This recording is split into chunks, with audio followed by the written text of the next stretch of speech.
She laughed at the prenup and said, "Don't be ridiculous." So I canceled the entire wedding, and 3 days later, she was crying on the phone begging me to take her back. I am 32, and at that time I had been with her for 4 years. The proposal wasn't a spontaneous moment of passion. It was a carefully thought-out decision. I had spent months weighing the future, analyzing every possible outcome. She was beautiful, a corporate attorney with grace, intelligence, and a presence that drew everyone in. My parents adored her, and although her parents only tolerated me, everything seemed to fit into place as if the universe had lined up in our favor. The proposal took place in the same restaurant where we'd shared our first date. I remember her tears of joy as she said yes without hesitation. She even posted about it online before we had left the table. The ring sparkled exactly the way she'd imagined it. I'd consulted her best friend to ensure it was perfect. For the next 2 weeks, we floated in that dreamy bubble of love where everything seemed effortless. Felt like nothing could possibly go wrong. Then came the conversation about the prenup. It was a casual afternoon. We were sitting in my home office, surrounded by budget sheets and guest lists. I brought it up casually, the same way someone might bring up the color of table linens or whether we should have a band or a DJ. I explained that because of my business holdings and the family trust my late grandfather had created, my lawyer had recommended a prenup. It wasn't about doubting her. It was about practical protection. She looked up from the guest list, laughed out loud. Not an awkward laugh or a nervous one, but a genuine, dismissive laugh that cut straight through me. It was the kind of laugh that said, "You can't be serious." Then she said, "Don't be ridiculous," and went back to writing names, as if I just suggested something absurd, like serving gas station sushi at our wedding. I tried to gently press the matter, telling her that it wasn't about trust, but about protecting what each of us had worked so hard to build. She slowly set her pen down and looked at me with a mixture of amusement and annoyance. Her eyes told me I was being childish, as if I had just asked why the sky wasn't green instead of blue. She said firmly, "I'm not signing a prenup. Drop it." Then, as if the conversation never happened, she picked up her phone and started texting. Her dismissiveness stung more than the refusal itself. We were supposed to be partners, people who could talk about life decisions like adults. Yet here she was, shutting me down like my opinions didn't matter. I sat there for a moment, processing it all. Then I said quietly, "I respect your decision, but I need some time to think." She didn't even look up from her phone as she replied, "Fine." That night I barely slept. I kept replaying her laugh in my mind, that casual, effortless dismissal. I'd built my software company from scratch, working 60-hour weeks for years, surviving on coffee and instant noodles, maxing out credit cards to keep servers running. The company had finally taken off 18 months earlier when a major corporation bought one of our patents, securing a strong future for us. I wasn't rich by Silicon Valley standards, but I was comfortable, stable, and ambitious. The family trust my grandfather had left me was separate from my earnings. He'd been a brilliant surgeon who invested wisely and set up legal protections so that his grandchildren's futures would be safe. That money wasn't entirely mine to risk. There were legal safeguards around it. But beyond the finances, something deeper ate at me. Her dismissive reaction didn't just reflect a difference in opinion. It exposed a fundamental problem. If we couldn't communicate about important things, what kind of marriage would that be?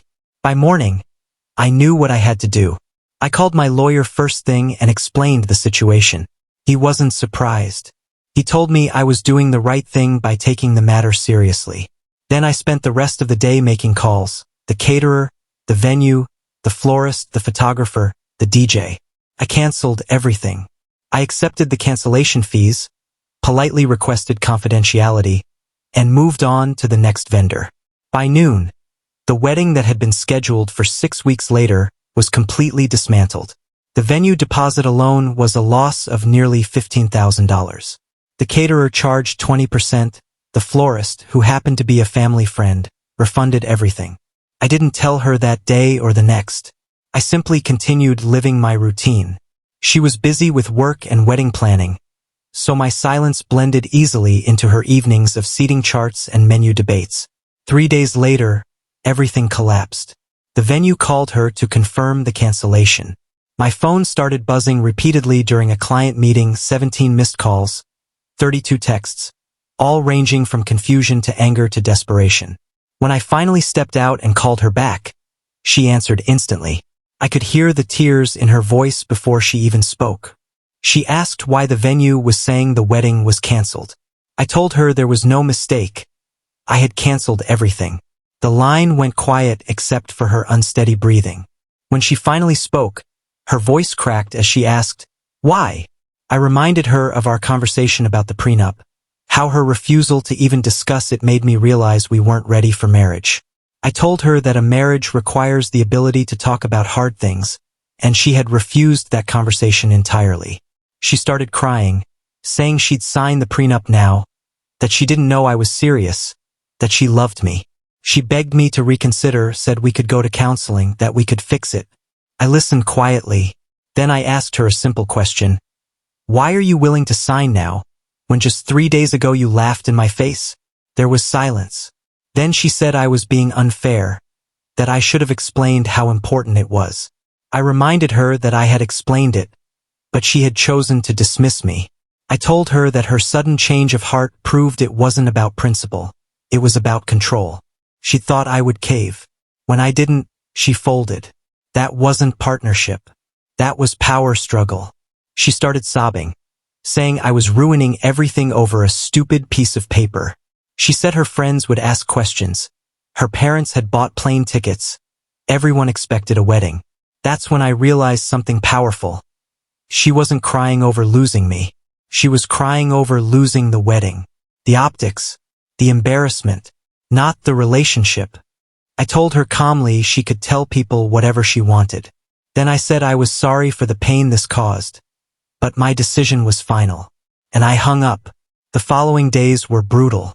She showed up twice. Once at 11 at night, once at dawn. Both times I ignored the door. She left flowers, handwritten letters, even a thumb drive that I threw away without looking. Her best friend called me, saying I'd never find someone better. Her mother called too, accusing me of humiliating her daughter. I blocked them all, not out of hatred, but out of the need for peace. I buried myself in work, spending 12 hours a day at the office. My business partner noticed, but he didn't press. When he finally asked if I was okay, I gave him the short version. He nodded and said, "Take the time you need." Somehow, that kindness hurt more than anything. It reminded me how respect should feel. Quiet, steady, mature. 2 weeks later, my lawyer called. My ex-fiancé had reached out to ask about the prenup terms, whether we could negotiate. He told her politely that since there was no wedding, there was nothing to discuss.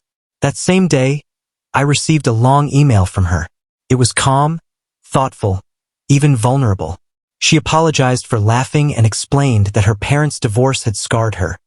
Her mother had lost everything due to an unfair prenup. She said the word prenup triggered her, and she'd reacted emotionally. I read it 3 times. It was the most honest she'd ever been. But the sad truth was, if she'd told me this during our conversation, things might have been different. She didn't. She laughed instead. I replied politely, thanking her for the explanation, but I also told her the truth. Her reason made sense, but it didn't change the fact that she refused to communicate until there were consequences. That pattern showed we weren't ready for marriage. She never replied. A month later, I heard she'd started dating someone new. Part of me wondered if he'd been around before. Maybe that text during the prenup talk meant more than I realized. But I let it go. I began therapy not out of heartbreak, but to understand why I allowed myself to be dismissed so often. Therapy helped me see how I'd mistaken her confidence for respect, how I'd settled for less than partnership. Months passed.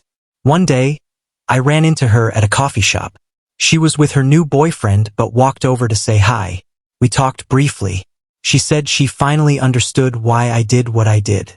She admitted she'd been obsessed with the wedding, not the marriage.